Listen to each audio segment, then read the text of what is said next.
তাহলে আমরা assisted control mandatory ভেন্টিলেশনের ক্ষেত্রে কী পেলাম, যে এইখানে কিন্তু রেসপিরেটরি অ্যালকালোসিস চান্স হওয়ারও কিন্তু অনেক বেশি চান্স থাকছে। তার কারণ কি? তার কারণ হচ্ছে পেশেন্ট তো অলরেডি হচ্ছে ম্যান্ডেটরি ব্রিথ তো পেশেন্টকে ভেন্টিলেটর দিচ্ছেই, তাছাড়াও পেশেন্ট যখন নিজে থেকে ব্রিথ করছে তখনও হচ্ছে অ্যাসিস্টেড ব্রিথ যে ভেন্টিলেটর তখনও পুরোপুরি টাইডাল ভলিউম পেশেন্টকে দিচ্ছে। তা সেই জন্যে কী হচ্ছে, এখানে কিন্তু রেসপিরেটরি অ্যালকালোসিস হওয়ার চান্স থাকছে in case of assisted control ventilation. এবারে নেক্সট আমরা দেখব হচ্ছে প্রেসার সাপোর্ট মোড। এই যে প্রেসার সাপোর্ট মোড, এখানে আমরা এটাকে মেনলি উইনিং মোড বা অ্যাওয়েক মোড বলছি। তার কারণ হচ্ছে এখানে কিন্তু ম্যান্ডেটরি ভেন্টিলেশনের কোনো প্রসেস নেই। তাহলে এখানে কি আছে? এখানে হচ্ছে এই প্রেসার সাপোর্ট মোডের ক্ষেত্রে কি হচ্ছে না, যখন পেশেন্টের ট্রিগার দেখা যাচ্ছে, যখনই দেখা যাচ্ছে যে পেশেন্ট নিজে থেকে ব্রিথ নিতে চাইছে, তখনই কিন্তু পেশেন্টের ব্রিথ নেওয়ার জন্যে যে প্রেশারটা প্রোভাইড করা দরকার সেই প্রেশারটা প্রোভাইড করছে হচ্ছে ভেন্টিলেটর। তাহলে অবভিয়াসলি এটা উইনিং মোড, মানে যে পেশেন্ট অলরেডি হচ্ছে আস্তে আস্তে মানে খুব ধীরে ধীরে স্লোলি যারা আস্তে আস্তে ব্রিদিং করতে পারছে, সেই সব পেশেন্টদের ক্ষেত্রে কিন্তু এই প্রেসার সাপোর্ট মোড আমরা ইউজ করতে পারি। নেক্সট হচ্ছে সিনক্রোনাইজড ইন্টারমিটেন্ট ম্যান্ডেটরি ভেন্টিলেশন বা হচ্ছে এসআইএমভি মোড। তাহলে এই এসআইএমভি মোড থেকে এই যে ছবিটা, এই ছবিটা থেকেই আমরা বুঝতে পারছি, ডায়াগ্রামটা থেকে আমরা কি বুঝতে পারছি না, এখানে পেশেন্টের তো হচ্ছে ম্যান্ডেটরি ব্রিথ তো ভেন্টিলেটর প্রোভাইড করছেই, এছাড়া যখন পেশেন্ট হচ্ছে নিজে থেকে ব্রিথ নিতে চাইছে তখন পেশেন্টকে কিন্তু পেশেন্ট যখন নিজে থেকে ব্রিথ নিতে চাইছে তখন পেশেন্ট ঠিক নিজে থেকে ব্রিথ নেওয়ার জন্যে যতটা টাইডাল ভলিউম সে সেই টাইমে হচ্ছে অ্যাকোয়ার করতে পারে ততটাই নিজে থেকে করছে। এখানে কিন্তু এটা নন অ্যাসিস্টেড, মানে ম্যান্ডেটরি ব্রিথ তো থাকছেই, যে পেশেন্টকে হচ্ছে ভেন্টিলেটর ম্যান্ডেটরি ব্রিথ প্রোভাইড তো করছেই, কিন্তু এই যে মাঝে মাঝে যখন হচ্ছে পেশেন্ট নিজে থেকে ব্রিথ নিতে চাইছে সেটা নন অ্যাসিস্টেড থাকছে। যেটা আমরা কি দেখেছিলাম অ্যাসিস্টেড কন্ট্রোল মোডের ক্ষেত্রে বা আমরা হচ্ছে এসিএমভি মোডের ক্ষেত্রে কি দেখেছিলাম, যে যখন ম্যান্ডেটরি ব্রিথ সেখানেও ছিল, আর যখন মাঝে মাঝে ট্রিগার দেখা যাচ্ছিল পেশেন্ট ব্রিথ নিতে চাইছিল, তখন পুরো টাইডাল ভলিউম হচ্ছে প্রোভাইড করছিল হচ্ছে ভেন্টিলেটর। তাহলে সেখানে ম্যান্ডেটরি ব্রিথও ছিল আবার অ্যাসিস্টেড ব্রিথও ছিল। কিন্তু আমরা এই সিনক্রোনাইজড ইন্টারমিটেন্ট ম্যান্ডেটরি ভেন্টিলেশনের ক্ষেত্রে কি দেখছি না, ম্যান্ডেটরি ব্রিথ তো এখানে থাকছেই, যেটা হচ্ছে প্রোভাইডেড বাই আমাদের ভেন্টিলেটর, কিন্তু মাঝে মাঝে পেশেন্ট যখন হচ্ছে ট্রিগার হচ্ছে, পেশেন্ট যখন ব্রিথ নিতে চাইছে তখন কিন্তু ভেন্টিলেটর আর কোনো অ্যাসিস্ট করছে না, আর কোনো হেল্প করছে না। পেশেন্ট যখন ব্রিথ নিতে চাইছে তখন patient takes his breath by own. So এটা হচ্ছে ডিফারেন্স বিটুইন আমার অ্যাসিস্টেড কন্ট্রোল মোড আর হচ্ছে synchronised intermittent mandatory ventilation. Next আমরা আসবো হচ্ছে লাস্ট মোডে। সেটা কি আর একটা কথা অবশ্যই মনে রাখবে, এই যে সিনক্রোনাইজড ইন্টারমিটেন্ট ম্যান্ডেটরি ভেন্টিলেশন এটাও কিন্তু জেনারেলি হচ্ছে উইনিং মোড, আর যেটা হচ্ছে তোমার প্রেসার সাপোর্ট মোড এটাও হচ্ছে উইনিং মোড।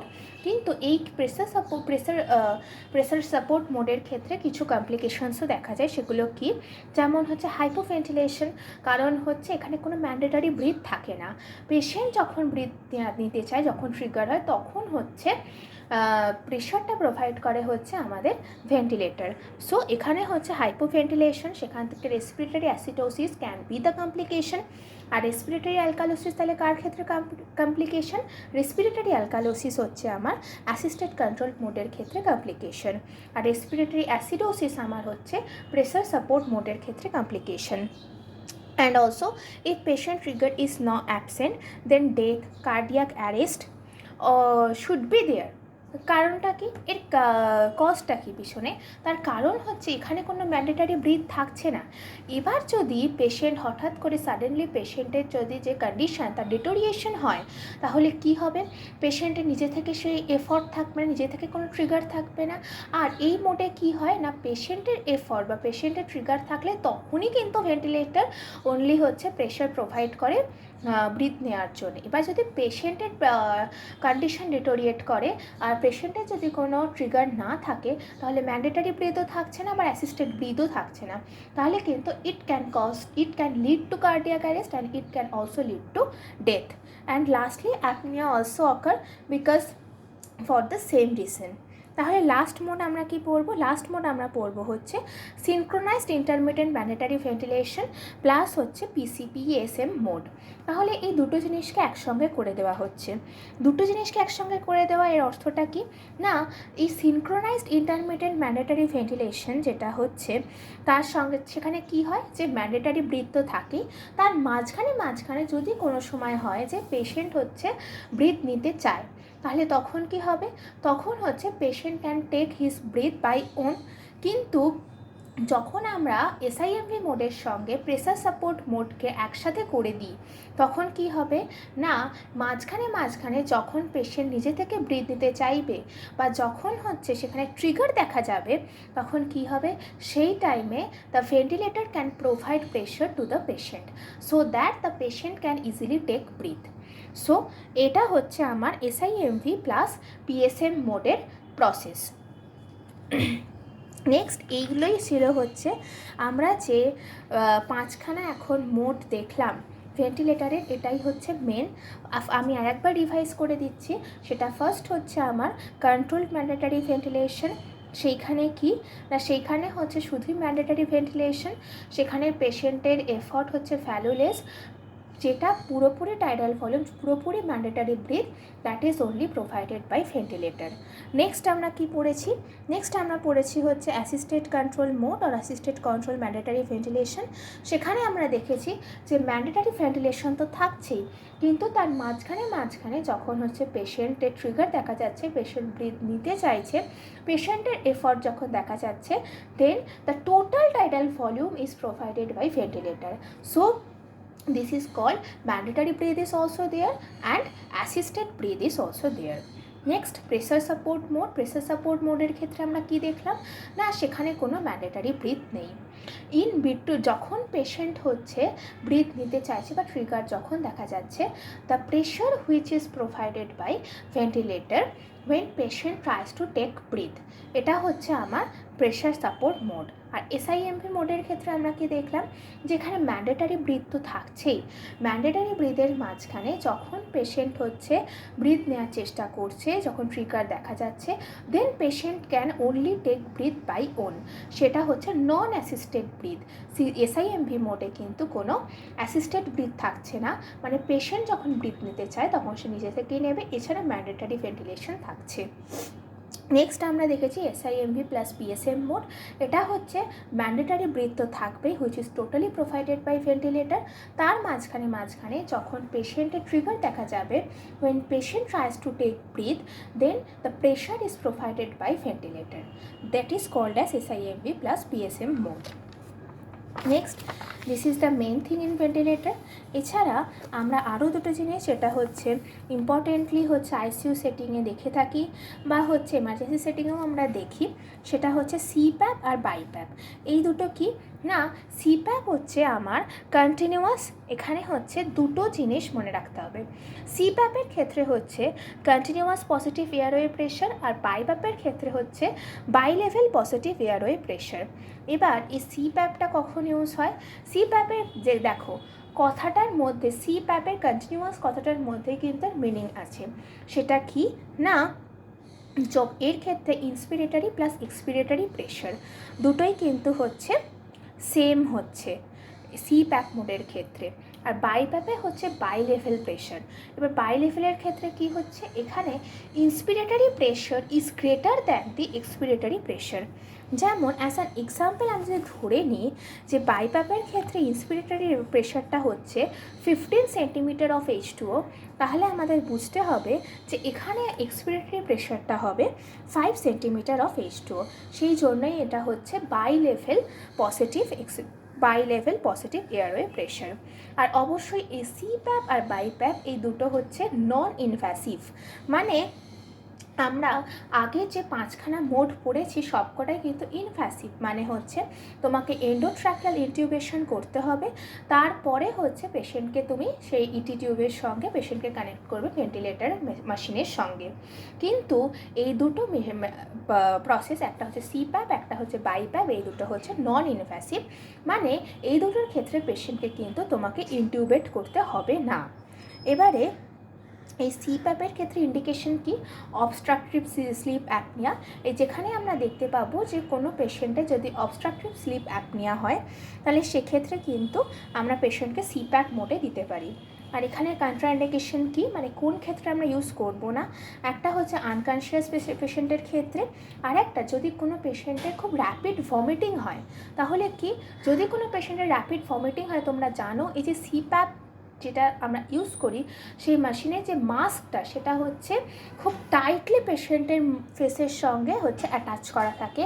তোমরা জানো কপাল দিয়ে, ফোরহেড দিয়ে পিছনে বাঁধা থাকে। তো সেই ক্ষেত্রে কি হয় যে অ্যাসপিরেশনের কিন্তু চান্স থেকে যায়। তাহলে আনকনশিয়াস পেশেন্টের ক্ষেত্রে, যে পেশেন্টের র্যাপিড ভমিটিং হচ্ছে, অ্যাসপিরেশনের ক্ষেত্রে এর চান্স থাকে বলে সেই ক্ষেত্রে কিন্তু আমরা সিপ্যাপ ইউজ করব না। আর এই বাইপ্যাপ আমরা কখন ইউজ করি? বাইপ্যাপ ইউজ করি যখন হচ্ছে হাইপার ক্যাপনিয়া। তার কারণ কি, ইন্সপিরেটরি প্রেশার হচ্ছে আমার এখানে বেশি থাকছে, তাহলে এখানে পেশেন্টের হচ্ছে অক্সিজেনেশন বেশি হচ্ছে, আর হচ্ছে এক্সপিরেটরি প্রেশার এখানে কম থাকছে। সেই জন্যে আমরা হাইপার ক্যাপনিয়ার ক্ষেত্রে বা CO2 যেখানে হচ্ছে আমার বেড়ে যাচ্ছে তার ক্ষেত্রে কিন্তু এই বাইলেভেল প্রেশার আমরা ইউজ করতে পারি। আর রেসপিরেটরি ফেলিয়ারের ক্ষেত্রে ইউজ করি, তবে এই বাইপ্যাপ আমরা মোস্ট কমনলি ইউজ করি হচ্ছে COPD পেশেন্টের ক্ষেত্রে। নেক্সট কয়েকটা গ্রাফ আছে আমাদের হচ্ছে ভেন্টিলেশনের ক্ষেত্রে, যেটা আমাদের খুব ইম্পর্টেন্ট। একটা আমরা চাই হচ্ছে প্রেশার টাইম গ্রাফ, একটা হচ্ছে ফ্লো টাইম গ্রাফ, আর একটা হচ্ছে আমার ভলিউম টাইম গ্রাফ। এবারে এই তিনটে থেকে আমরা কি দেখতে পাই, যে তুমি ফার্স্ট গ্রাফটায় কি দেখতে পাচ্ছ? ফার্স্ট গ্রাফটায় আমাদের কি আছে না, যখন হচ্ছে আমি তোমাদের অলরেডি পিক বুঝিয়েছি। এবারে এখানে আমরা জানি যে 5 সেন্টিমিটার H2 আমি নিলাম যে পিক। তাহলে এখানে ম্যান্ডেটারি ব্রিথের ক্ষেত্রে কি হয়? ম্যান্ডেটারি ব্রিথ আমি প্রথম থেকে বলছি যে টোটালি গিভেন বাই হচ্ছে আমাদের ভেন্টিলেটর। এখানে পেশেন্টের এফর্ট হচ্ছে ভ্যালুলেস। সো আমাদের এখানে কি হচ্ছে, ম্যান্ডেটারি ব্রিথের ক্ষেত্রে তাই পিকে পৌঁছচ্ছে, বিকজ এখানে হচ্ছে ভেন্টিলেটারই হচ্ছে সর্বস্ব, এখানে হচ্ছে পেশেন্টের ভ্যালু কোনো কাজ, পেশেন্টের এফর্ট কোনো ভ্যালু কাজ করে না। সো পিকে পৌঁছচ্ছে গ্রাফ। নেক্সট আমরা কি দেখতে পাই? নেক্সট আমরা দেখতে পাই হচ্ছে এটা নন অ্যাসিস্টেড ব্রিথের ক্ষেত্রে গ্রাফটা কীরকম হবে। এই যে নিচের দিকে বা মাইনাসের দিকে যেটা যাচ্ছে, তার কারণ কি? তার কারণ হচ্ছে এইখানে তোমার পেশেন্ট হচ্ছে নন অ্যাসিস্টেড ব্রিথের ক্ষেত্রে যখন ব্রিথ নেওয়ার চেষ্টা করছে তখন নন অ্যাসিস্টেড ব্রিথ তো ভেন্টিলেটর হেল্প করছে না, সেই জন্য এটা কি নিচের দিকে আমার যাচ্ছে এই গ্রাফটা। জাস্ট ফর দিস রিজন এটা কিন্তু আমাদের MCQতে খুব ইম্পর্ট্যান্ট হয়ে যেতে পারে, এই জিনিসটা কিন্তু খুব ইম্পর্ট্যান্ট। নেক্সট কি? নেক্সট হচ্ছে আমাদের, আর এখানে দেখো peak can not be reached, তার কারণ কি? Patient takes breath by own, এখানে ভেন্টিলেটর নন অ্যাসিস্টেড ব্রিথের ক্ষেত্রে ভেন্টিলেটরের কোনো সিন নেই, সেই জন্য পিক কিন্তু কখনো রিচ হবে না। নেক্সট কি? নেক্সট আমাদের হচ্ছে যে অ্যাসিস্টেড ব্রিথ। এবার অ্যাসিস্টেড ব্রিথের ক্ষেত্রে আমরা কি দেখতে পাই? অ্যাসিস্টেড ব্রিথের ক্ষেত্রে আমরা দেখতে পাচ্ছি যে পিক ইজ রিচড, তার কারণ কি?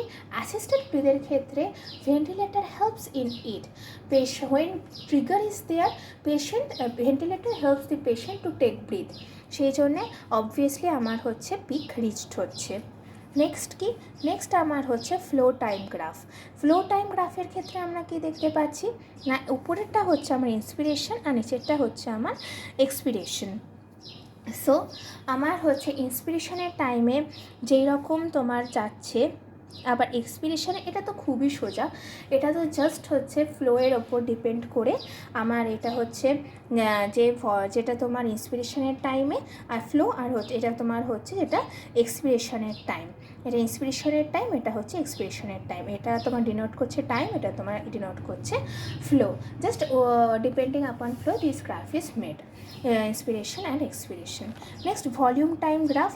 ভলিউম টাইম গ্রাফের ক্ষেত্রে কি হচ্ছে দেখো, এখানে এটা হচ্ছে তোমার যেটা তোমার পিকে রয়েছে সেটা হচ্ছে তোমার টাইডাল ভলিউম। এটা কি, এটা হচ্ছে ইন্সপিরেশনের টাইমে এরকম উঠছে, টাইডাল ভলিউম রিচ করছে, আবার হচ্ছে এক্সপিরেশনের টাইমে তোমার নেমে যাচ্ছে। সো এখান থেকে এই অবধি আমরা টাইম অফ ইন্সপিরেশন, আর এখান থেকে এই অবধি মানে হচ্ছে টাইম অফ এক্সপিরেশন আমরা ডিনোট করছি। নেক্সট আমরা কি দেখতে পাই, যদি লিকেজ অফ এয়ার থাকে তাহলে আমরা দেখতে পাই যে কখনোই মাঝখানে হচ্ছে এটা এক্স অ্যাক্সিসকে টাচ করবে না। নেক্সট কি, নেক্সট নন অ্যাসিস্টেড ব্রিথের ক্ষেত্রে কি হচ্ছে, মানে অ্যাসিস্টেড ব্রিথ আর নন অ্যাসিস্টেড ব্রিথ ডিপেন্ডিং আপন ভলিউম টাইম গ্রাফ তুমি কি করে বুঝবে, সেটা এরকমভাবে বোঝা যায় যে দেখো পিক পিকটা হচ্ছে অবভিয়াসলি টাইডাল ভলিউম, এখানে কোনো হচ্ছে দ্বিমত নেই। নেক্সট যেটা হচ্ছে তোমার নন অ্যাসিস্টেড ব্রিথ আমি আবারও বলছি, এখানে হচ্ছে মেশিন ভেন্টিলেটরের কোনো হচ্ছে সিগনিফিকেন্স নেই, এখানে সবটাই সিগনিফিকেন্স হচ্ছে পেশেন্টের। পেশেন্ট যখন ব্রিথ নিচ্ছে তাহলে অবভিয়াসলি বুঝতে হবে যে পেশেন্ট কখনোই সে পিকটা পৌঁছতে পারবে না। এই নন অ্যাসিস্টেড ব্রিথের ক্ষেত্রে কিন্তু আমার এখানে হচ্ছে পিকটা অনেক নিচে। এবার দেখো যেটা তোমার অ্যাসিস্টেড ব্রিথের ক্ষেত্রে কি না, when the trigger is made by the patient tries to take breath, but then ventilator fully supports the patient, ventilator fully provides the tidal volume to the patient। তাই কি হচ্ছে যে অ্যাসিস্টেড ব্রিথের ক্ষেত্রে কিন্তু এই পিকটা আমরা দেখতে পাচ্ছি, যেটা আমরা অ্যাসিস্ট কন্ট্রোল মোড বা এসিএম মোডের ক্ষেত্রেও আমরা দেখেছিলাম। আর নেক্সট এটাতে তোমরা বুঝতেই পারছো এটা হচ্ছে ম্যান্ডেটারি ব্রিথ, তার কারণ হচ্ছে এটা হচ্ছে ফুললি প্রোভাইডেড বাই ভেন্টিলেটর। এবারে আমরা আর একটা জিনিস লাস্ট এটা আমরা পড়বো যে হাই প্রেশার অ্যালার্ম আমরা কোন কোন ক্ষেত্রে দেখতে পাচ্ছি, মানে কোন কোন ক্ষেত্রে আমাদের একটু সতর্ক হতে হবে। এই হাই প্রেশার অ্যালার্ম কিন্তু অবভিয়াসলি হচ্ছে যখন ইন্ডিকেট হয় তখন কিন্তু সঙ্গে সঙ্গে এর রিজন কিন্তু আইডেন্টিফাই করে আমাদের প্রম্পট অ্যাকশন নেওয়া উচিত। কারণ এখানে কি হয়, এয়ারওয়ে রেজিস্ট্যান্স হতে পারে, কি কারণে, কারণ পেশেন্ট ইটি2 বাইট করতে পারে, সিক্রিশন হতে পারে, ব্রঙ্কোস্পাজম হতে পারে, যার জন্য কী হতে পারে, আমার ব্লকেজ হয়ে যেতে পারে, এয়ার আমার পুশ না হতে পারে। সেই জন্যে কী হয়, যখন এইরকম রেজিস্ট্যান্স দেখা যায় কিন্তু সঙ্গে সঙ্গে আমাদের সাকশনিং করা উচিত, সঙ্গে সঙ্গে আমাদের দেখা উচিত যে কী কারণে এটা হচ্ছে। নেক্সট এআরডিএস পেশেন্টের ক্ষেত্রে কী হয়, অবভিয়াসলি স্টিফ লাং থাকে, তারপর অ্যাটিলেকটাসিস যদি হয়, যদি লাংস কোল্যাপস হয়ে যায়, পালমোনারি ইডিমা দেখা যায়, সেখানেও কিন্তু এইরকমই হচ্ছে এয়ার কিন্তু তোমার যাবে না, সেখানে কিন্তু অবস্ট্রাকশন দেখা যাবে। নেক্সট পেশেন্ট রিলেটেড কোনো যদি ইস্যু হয়, যদি ফাইটিং হয়, মানে fighting between the ventilator and the patient, যেখানে হচ্ছে তোমার এটাও কিন্তু খুব সিরিয়াস কন্ডিশন। তার কারণ হচ্ছে আমরা কিন্তু পেশেন্টকে সিডেট করে আমরা কিন্তু কারণ তুমি নিজেই একটা কথা মনে করো যে একটা সাধারণ মানুষকে কিন্তু কেউ ভেন্টিলেটরে দেবে না, কারণ সেখানে সাধারণ মানুষ নিজেই হচ্ছে নর্মাল ব্রিথ নিতে পারছে। কখন ভেন্টিলেটরের দরকার হচ্ছে, যখন পেশেন্ট নিজে থেকে হচ্ছে ব্রিথ নিতে পারছে না। তাহলে পেশেন্টের যখন হচ্ছে উইনিং মোড চলে আসে, যখন পেশেন্ট ঠিক হতে শুরু করে, তখন যদি এরকম কন্ডিশন দেখা যায় যে fighting between ventilator and patient, তাহলে কিন্তু সঙ্গে সঙ্গে আমাদের ইন্টারভেন করা উচিত। নেক্সট কি, ভেন্টিলেটর সার্কিট প্রবলেম। এখানে ভেন্টিলেটর সার্কিটেও অনেক সময় দেখা যায় ওয়াটার অ্যাকিউমুলেশন হয়ে যায়, যে এইচএমই ফিল্টার থাকে সেটাও কিন্তু অনেক সময় আমরা দেখতে পাই যে হয়তো ঠিকঠাক করে কাজ করছে না, সেক্ষেত্রেও কিন্তু অবস্ট্রাকশন দেখা যায়। তাহলে আজকে আমাদের যে পুরো সেশনটা ছিল সেটা ছিল হচ্ছে ভেন্টিলেটরের ওপর, তার মোডসের ওপর, যেটা খুব ইম্পর্টেন্ট আর খুব ডাউটফুলও। তো সেই জন্যে আমি চেষ্টা করেছি ক্লিয়ার করার। আর তোমরা অবশ্যই বলো যে কেমন হয়েছে আজকে সেশনটা, তার উপর ডিপেন্ড করে আরও আমি অন্যান্য ইম্পর্টেন্ট টপিকের উপর ভিডিও আনবো। আর অবশ্যই সে চ্যানেলটাকে আমাদের লাইক করো, ভিডিওগুলোকে লাইক করো, শেয়ার করো, সাবস্ক্রাইব করো, আমাদের রিচ আরও বাড়াও। সো এইভাবেই তোমরা সাপোর্ট করতে থাকো। Thank you so much.